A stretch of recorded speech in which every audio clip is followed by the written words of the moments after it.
Mas maganda siguro kung nakaabang na ba yung hamba ng pintuan ba kaysa ganito. Kasi pag ganitong diskartihan, diretsuhan, malaki tuloy yung tatrabahoin yung sa taas. Malaki, tas sa gilid, di ba? Kung kailan okay na ang lahat, oh, tapos na papalitada, makinis na. May nakita ka pang musli nga tali. Naku, nasira tuloy. Dapat hindi mo na lang pala yan hinila, di ba? Balikan ulit.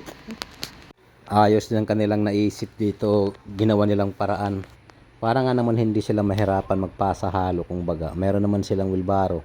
Yun na lang ang ginamit nila, kung baga naglagay sila ng hagdanan papunta doon para tulak na lang may laman ng halo yung wilbaro. Di okay kaayo, di ba? Kanya-kanyang paraan.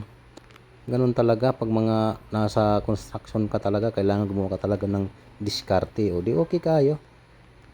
Kakaiba naman ang diskarte nila dito. Hindi mo matatawag na poste ba yan or biga. Katihaya eh. Siya lang pagod ang kaya sa isang bukod tangi dyan. Dito nakatayo naman. Para saan kaya yun sa design? Walang paman. Ayos talaga to si madam mo. Sanay na sanay talaga siya sa trabahong panglalaki ba.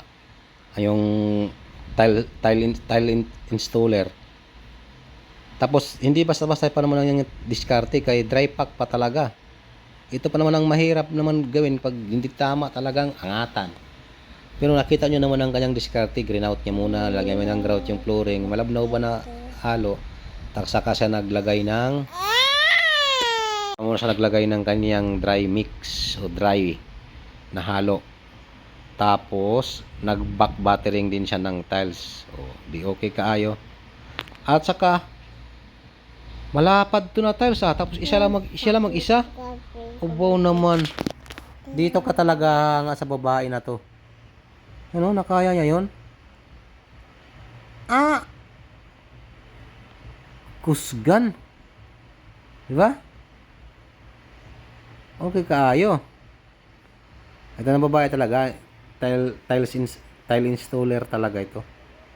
Eh, marami ako nakita ng mga galawan niya, iba-iba eh. Ito, malapad. Sure yan, isang araw yan. Talagang mangalay talaga itong chicks na to. Sa ganyang kalapad ba na talis ang kanyang